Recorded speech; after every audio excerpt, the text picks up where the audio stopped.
Good morning વિદ્યાર્થી મિત્રો. સો last લેક્ચરની અંદર આપણે ઈથર એની બનાવટ કમ્પ્લીટ કરી હતી. બરાબર. આજના લેક્ચરમાં આપણે જોવાના છીએ તેની રાસાયણિક પ્રક્રિયાઓ. બરાબર. ઈથરની રાસાયણિક પ્રક્રિયાઓ.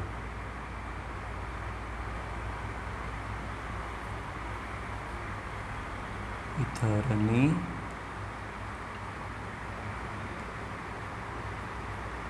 રાસાયણિક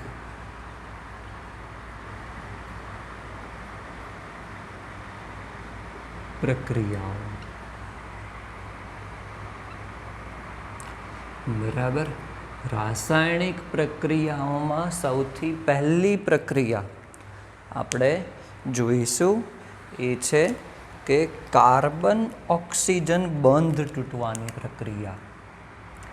બરાબર. એક પ્રક્રિયા આપણે જોઈશું એ છે કે કાર્બન ઓક્સિજન બંધ તૂટવાની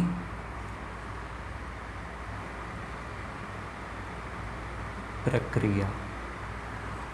બરાબર. કે ઈથરની અંદર કાર્બન ઓક્સિજન બંધ છે એ તૂટશે. ઓકે. એકચ્યુઅલી ઈથરની તો બંને બાજુ કાર્બન જ હોય છે, એટલે કે એનો જો ફોર્મ્યુલા આપણે લખીએ જનરલ ફોર્મ્યુલા તો આપણે આલ્કાઇલ ગ્રુપ બતાવીએ, ઓક્સિજન હોય અને બીજું આલ્કાઇલ ગ્રુપ. બરાબર. હવે એની જગ્યાએ શું હોઈ શકે? AR એટલે કે એરોમેટિક પણ હોઈ શકે. અહીંયા પણ શું હોઈ શકે? AR aromatic. ઓકે. તો આ બંધ તૂટવાની પ્રક્રિયા, કોઈ પણ એક બંધ શું થશે? તૂટશે. આ બંધ તૂટશે. ઓકે. તો એવી રાસાયણિક પ્રક્રિયા ભણવાની છે કે જેની અંદર કાર્બન ઓક્સિજન, આલ્કાઇલમાં પણ કાર્બન સાથે જોડાયેલો છે, એરાઇલમાં પણ એ કાર્બન સાથે જ જોડાયેલો છે. તો કાર્બન ઓક્સિજન બંધ તૂટવાની પ્રક્રિયા. ઓકે. તો એકદમ સિમ્પલ પ્રક્રિયા છે કે કોઈ પણ ઈથર લઈએ છીએ આપણે. ઈથર, હું અહીંયા જનરલ ફોર્મ્યુલા લખું છું. ઈથર લઈએ છીએ અને એને શું કરીએ છીએ કે વધુ પ્રમાણમાં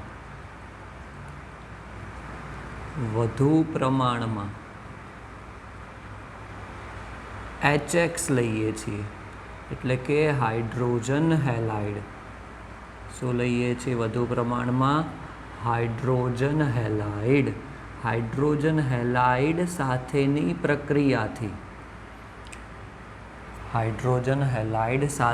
પ્રક્રિયાથી એ શું આપે છે? તો આલ્કાઇલ હેલાઇડ આપે છે. શું આપે છે? આલ્કાઇલ હેલાઇડ આપે છે. બરાબર. અને પાણીનો અણુ એ મુક્ત કરે છે. ઓકે. તો આ જે પ્રક્રિયા લખી છે એ એકચ્યુઅલી એક સ્ટેપમાં નથી થતી.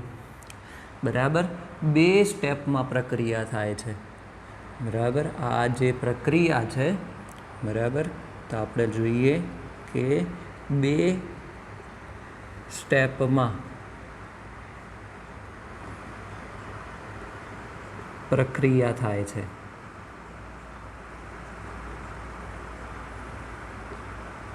બરાબર.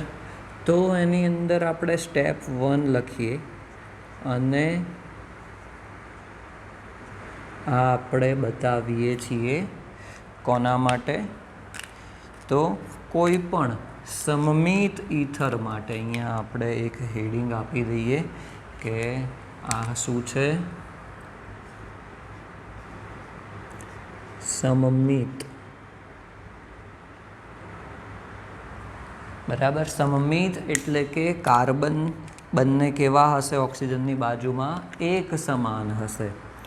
તો આપણે જનરલ ફોર્મ્યુલા જ લખીએ છીએ. આલ્કાઇલ ગ્રુપ, ઓક્સિજન અને આલ્કાઇલ.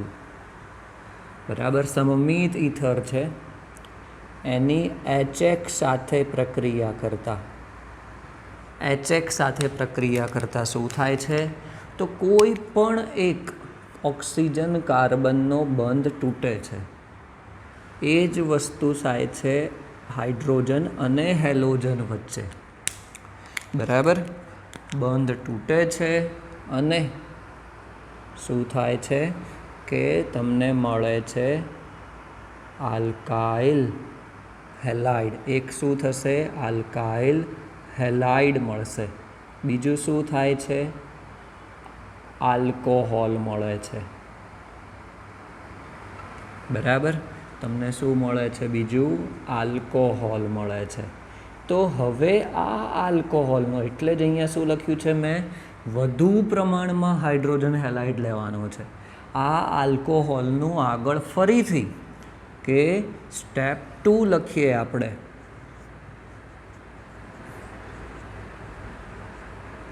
સ્ટેપ 2 કે આલ્કોહોલ છે એની પ્રક્રિયા ફરીથી કોની સાથે થાય છે? તો HX સાથે થાય છે.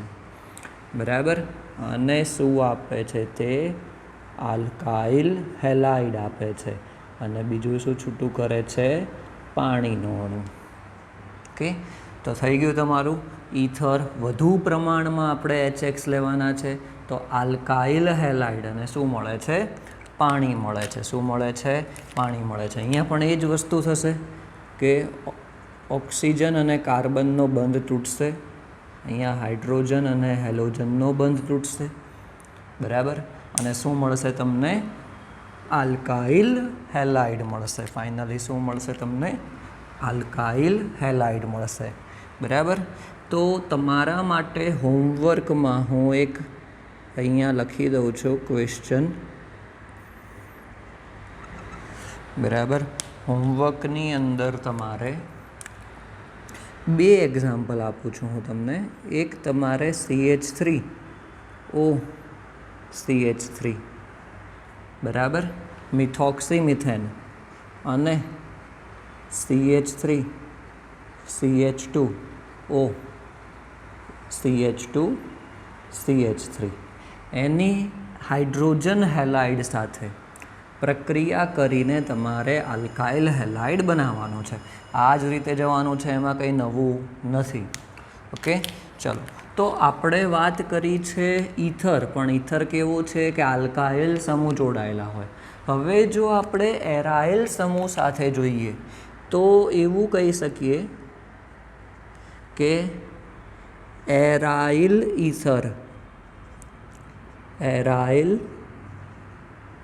ઈથરમાં વધુ સ્થાયીયતા પ્રાપ્ત કરવા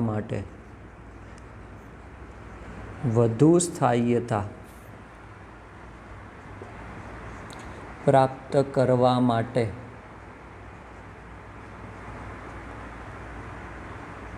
HX સાથેની પ્રક્રિયાથી, એટલે કે હાઇડ્રોજન હેલાઇડ સાથેની પ્રક્રિયાથી ફિનોલ અને આલ્કાઇલ હેલાઇડ મળે છે. બરાબર, એકચ્યુઅલી અહીંયા વધુ સ્થાયીયતા પ્રાપ્ત કરવાનો મિનિંગ શું છે?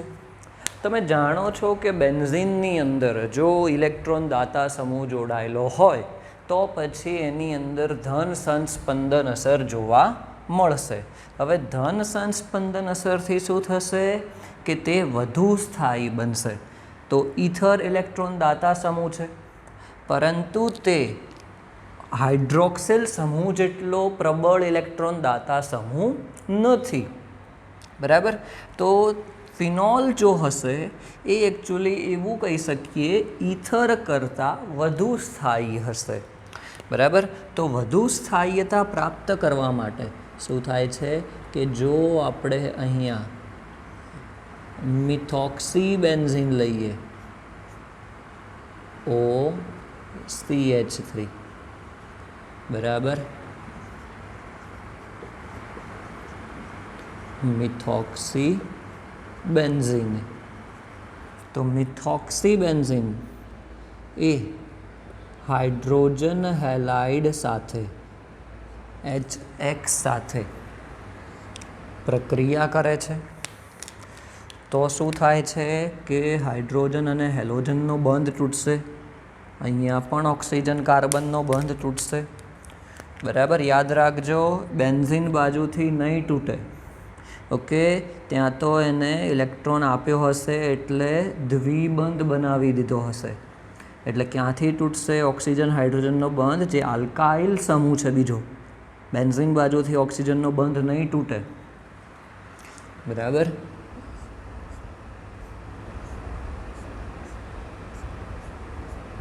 તો OH ફિનોલ મળે છે. બીજું શું મળે છે? CH3X, મિથાઇલ હેલાઇડ મળે છે. Methyl halide. ઓકે, એકચ્યુઅલી જો આપણે વાત કરીએ અહીંયા કે મિથોક્સી બેન્ઝીનની HX, અહીંયા દરેક જગ્યાએ આપણે HX વાપરેલો છે. બરાબર, હાઇડ્રોજન હેલાઇડ. પણ હાઇડ્રોજન હેલાઇડ પણ ઘણા બધા છે. બરાબર, HX તરીકે તમે શું લઈ શકો? બરાબર, HX તરીકે HF હોય, HCl હોઈ શકે, HBr પણ હોઈ શકે અને HI પણ હોઈ શકે. HF તો ઘણા બધા છે. HX તો હાઇડ્રોજન હેલાઇડ, એમ કે halogen fluorine, chlorine, bromine, iodine છે. બરાબર, પરંતુ જો આપણે પ્રતિક્રિયાત્મકતા ક્રમ લખવો હોય કે હાઇડ્રોજન હેલાઇડ HX નો પ્રતિક્રિયાત્મકતા ક્રમ,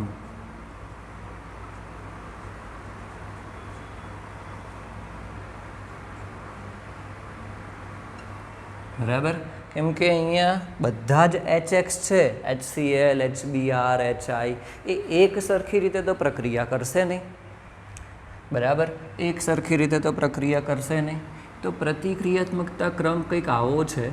જો તમે આમાં મિસ્ટેક કરતા હો છો, ઘણી વખત વિદ્યાર્થીઓ શું કરતા હોય છે કે HF ઇલેક્ટ્રોન નેગેટિવિટી, વિદ્યુત ઋણતા ફ્લોરિનની સૌથી વધારે છે, એ સૌથી ઝડપથી પ્રક્રિયા કરશે ને એવું કંઈક તમે વિચારતા હો છો.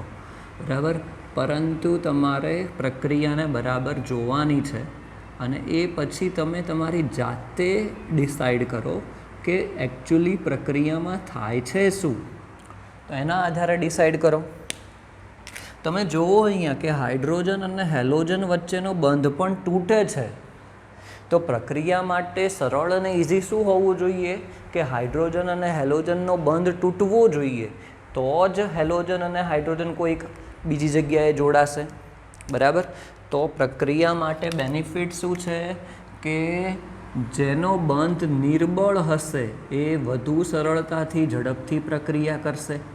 બરાબર, તો સૌથી વધુ ઝડપથી કોણ પ્રક્રિયા કરશે? HI કરશે. બરાબર, HI કરશે. આ વસ્તુ સમજવા જેવી છે. વિદ્યાર્થીઓ ભૂલ કરતા હોય છે અહીંયા. બરાબર, કે અહીંયા આપણે જો એનું કારણ આપીએ કે આવું કેમ થાય છે, તો એવું કહી શકીએ સૌથી પહેલાં તો કે પ્રક્રિયામાં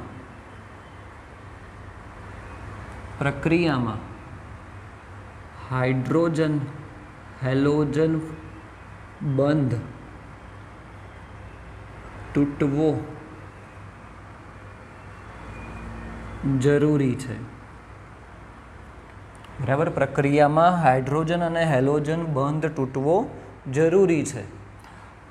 બરાબર, બીજું એવું કહી શકીએ એની અંદર કે ફ્લોરિનથી આયોડિન તરફ જતા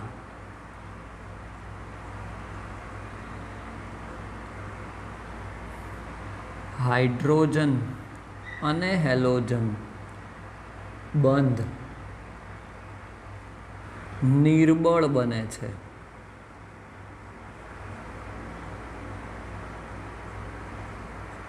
આમ બંધ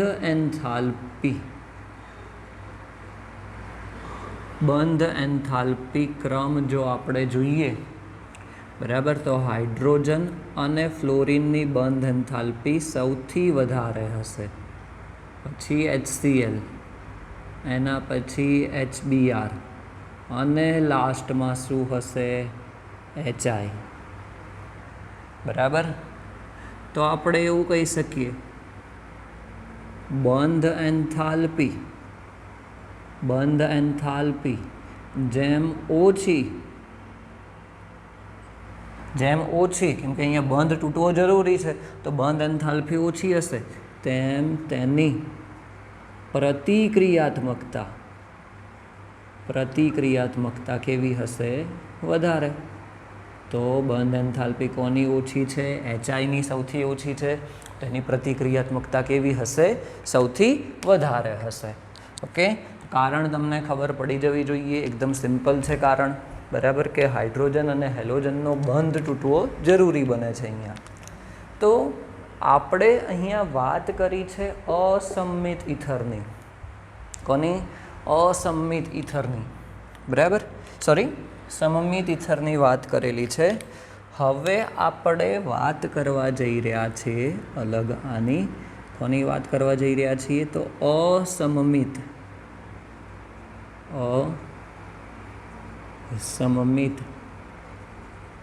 ઇથર માટે.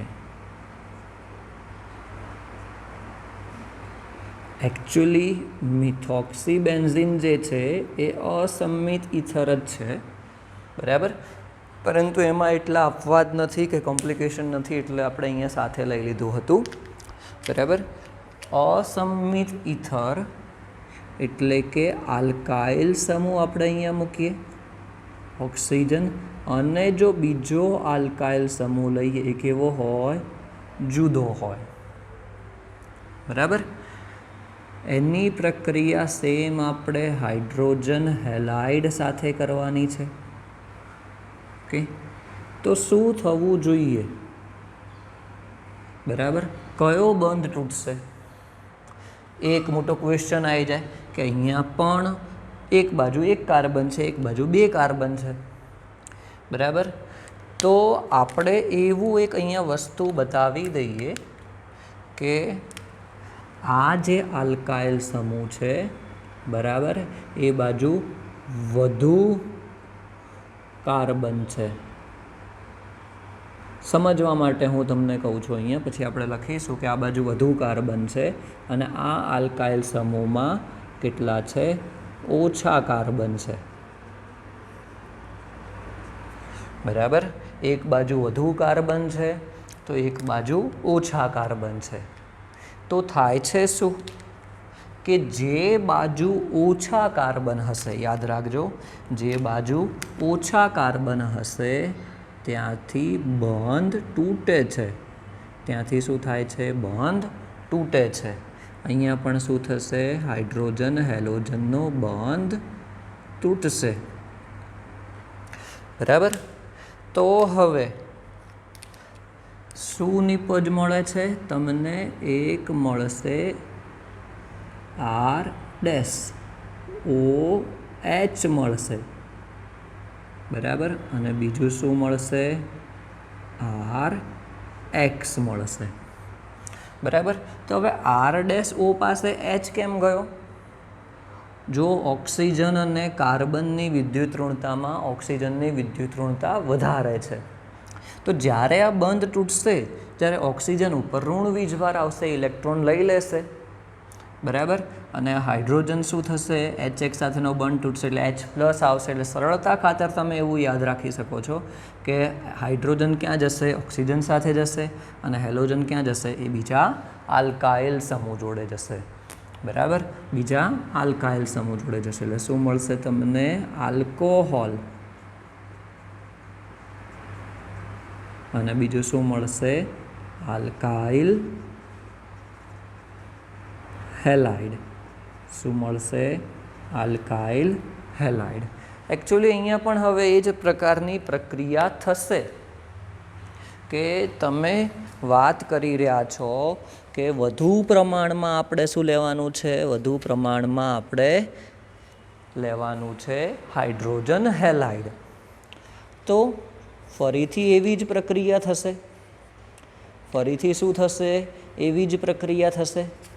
અને શું થશે કે આલ્કોહોલ છે, અહીંયા પણ સેમ વસ્તુ થશે. જે વસ્તુ તમે અહીંયા બતાવી હતી એ જ વસ્તુ અહીંયા થશે કે R-OH છે એને પછી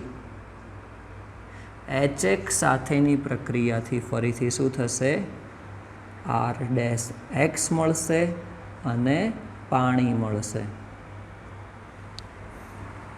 બરાબર. તો આપણને એકચ્યુઅલી બે પ્રકારના આલ્કાઇલ હેલાઇડ મળશે. બે પ્રકારના આલ્કાઇલ હેલાઇડ મળશે. એક અહીંયા આલ્કાઇલ હેલાઇડ મળ્યો, અહીંયા આલ્કાઇલ હેલાઇડ મળ્યો અને પાણીનો અણુ છૂટો પડશે. પરંતુ કેવું થશે કે બંનેમાં કાર્બનની સંખ્યા કેવી હશે? જુદી જુદી હશે. બરાબર. સમજવું એકદમ સિમ્પલ છે. હોમવર્કની અંદર તમને અહીંયા પણ હું એક એક્ઝામ્પલ આપું છું.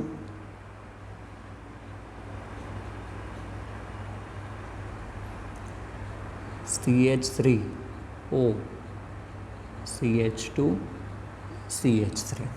ઓકે, આ એક્ઝામ્પલ તમારે કરવાનું છે હોમવર્કમાં. આ જ રીતે એમાં કોઈ વસ્તુ બદલવાની નથી. બરાબર. અને તમે HX તરીકે HBr HI HCl લઈ શકો છો. બરાબર. ચલો, બેઝિકલી હવે આપણે વાત કરવાના છીએ કે આમાં તો હવે અપવાદ શું છે? કે પ્રક્રિયા તો આપણે જોયું સરળતાથી થઈ જાય છે, પરંતુ અપવાદ એ છે કે જ્યારે અહીંયા આપણે એક વસ્તુ હેડિંગ આપી દઈએ કે અહીંયા એક અપવાદ છે કે તમને ઘણી વખત આલ્કાઇલ હેલાઇડ નહીં પરંતુ અહીંયાથી તમને આલ્કીન અને આલ્કોહોલ મળતો હોય છે. બરાબર. તો એવું ક્યારે બને છે? તો જ્યારે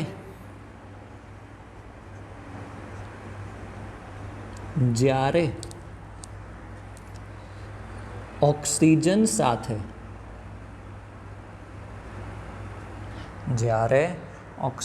સાથે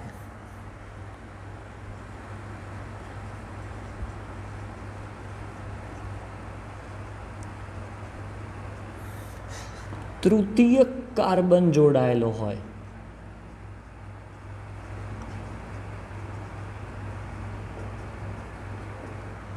તૃતીય કાર્બન જોડાયેલો હોય ત્યારે નિપજ તરીકે આલ્કીન મળે છે.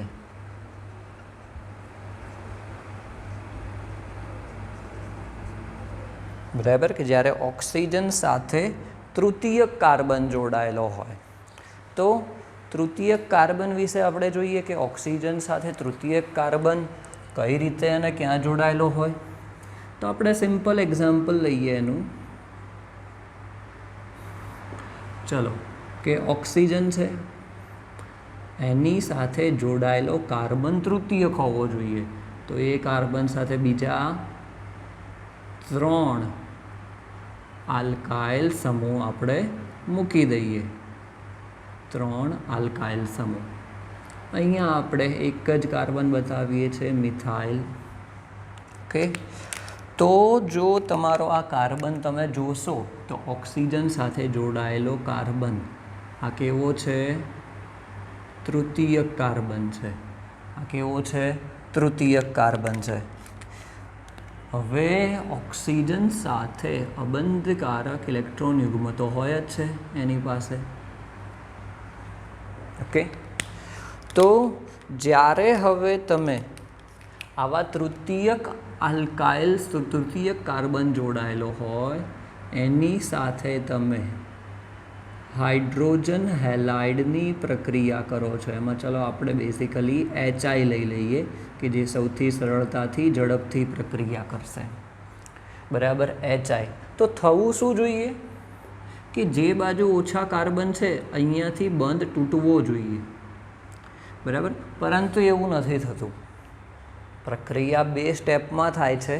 આપણે જોઈએ કે સૌ પ્રથમ સ્ટેપમાં શું થાય છે કે હાઇડ્રોજન હેલાઇડ સાથેની પ્રક્રિયામાં સૌ પ્રથમ સ્ટેપમાં કાર્બોકેટાયન બને છે અને બંધ ક્યાંથી તૂટે છે તો તૃતીયક કાર્બન છે અને ઓક્સિજન છે એ બંધ તૂટે છે.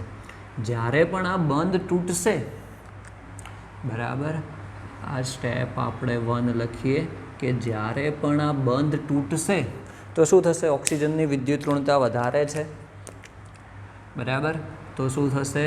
કાર્બન ઉપર ધન વીજભાર આવશે. CH3 CH3 CH3. બરાબર, તો શું મળે છે તમને? તૃતીયક કાર્બોકેટાયન મળે છે. અને આ પ્રક્રિયા સરળતાથી થઈ જાય છે. આ પ્રક્રિયા સરળતાથી થઈ જાય છે. ધીમી પ્રક્રિયા છે પરંતુ સરળ છે. કેમ સરળ છે? કારણ કે તૃતીયક કાર્બન એ સૌથી વધુ સ્થાયી છે, તો સરળતાથી એ અલગ કરી દેશે. એને કોઈ વધારે ઉર્જાની જરૂર પડશે નહીં. ધીમી પ્રક્રિયા છે પરંતુ અલગ કરવા ઇઝી છે. ચલો, OCH3 છે તો એના ઉપર શું આવશે? ઓક્સિજન ઉપર ઋણ વીજભાર આવશે. બરાબર, બીજું શું હતું કે HI હતો અહીંયા. તો હવે શું થાય છે કે જ્યારે HI નો બંધ તૂટે છે, બરાબર, HI જો લઈએ તો જ્યારે આ હાઇડ્રોજન હેલાઇડ વચ્ચેનો બંધ તૂટે છે ઉર્જા આપતા, ઓકે, તો હાઇડ્રોજન ઉપર ધન વીજભાર આવે છે અને આયોડિન ઋણ વીજભારિત બને છે. બરાબર, કેમ? કારણ કે આયોડિનની વિદ્યુત ઋણતા વધારે છે. તો શું થાય છે બીજા સ્ટેપમાં કે ખૂબ જ ઝડપથી, બરાબર, સ્ટેપ 2 આપણે લઈએ તો ખૂબ જ ઝડપથી પ્રક્રિયા થાય છે. બરાબર, હવે તમે વિચારી શકો છો કે આયોડિન ક્યાં જશે અને હાઇડ્રોજન ક્યાં જશે. બરાબર, આયોડિન ક્યાં જશે? તો એ જશે તૃતીયક કાર્બન પાસે. ક્યાં જશે? એ તૃતીયક કાર્બન પાસે. ઓકે, આપણે અહીંયા ભૂલથી લખી નાખ્યું છે કે નિપજ તરીકે તૃતીયક આલ્કાઇલ હેલાઇડ મળે છે.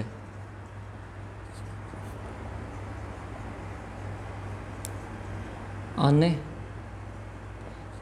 આલ્કોહોલ મળે છે.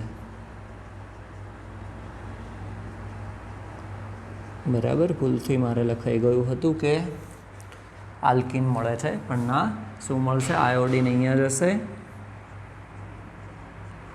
તો પછી શું થશે? CH3 અને I. બીજું શું મળશે? CH3OH. તો આ શું થઈ ગયું? તૃતીયક આલ્કાઇલ હેલાઇડ. બરાબર, અને બીજું શું મળે છે? આલ્કોહોલ મળે છે. તો અત્યાર સુધી આપણે એવું કહેતા હતા કે જ્યાં ઓછા કાર્બન હોય એ બંધ તૂટે, પરંતુ જ્યારે તૃતીયક કાર્બન જોડાયેલો હોય ત્યારે એવું થતું નથી. બરાબર, આ પ્રક્રિયા MCQમાં ઘણી બધી વખત પૂછાઈ ગયેલી પ્રક્રિયા છે. એટલે યાદ રાખજો પ્રક્રિયાને સ્પેસિફિક, કે કઈ રીતે પ્રક્રિયા થાય છે એ પણ તમને સમજાયું. ઓકે, આવું ક્યારે જોવા મળે છે? ખાલી તૃતીયક કાર્બન હોય તો જ, ઓક્સિજન સાથે તૃતીયક કાર્બન હોય તો જ. બરાબર. તો એની સાથે આપણી કાર્બન ઓક્સિજન બંધ તૂટવાની પ્રક્રિયા પૂરી થઈ. નેક્સ્ટ લેક્ચરની અંદર આપણે ઇલેક્ટ્રોન અનુરાગી વિસ્થાપન પ્રક્રિયા, જો કે એકચ્યુઅલી એકદમ સિમ્પલ જ છે, જે આપણે ભણી જ ગયા છીએ બરાબર આગળના ચેપ્ટરોની અંદર. 10મા ચેપ્ટરમાં પછી ફિનોલની આપણે ભણી ગયા છે. એ જ પ્રકારની પ્રક્રિયા કરવાની છે. નાઇટ્રેશન, સલ્ફોનેશન, બ્રોમિનેશન, આલ્કાઇલેશન, એસાઇલેશન બરાબર. તો એ આપણે પ્રક્રિયા જોઈશું. એ સાથે આપણું ચેપ્ટર પૂરું થશે. Okay, thank you.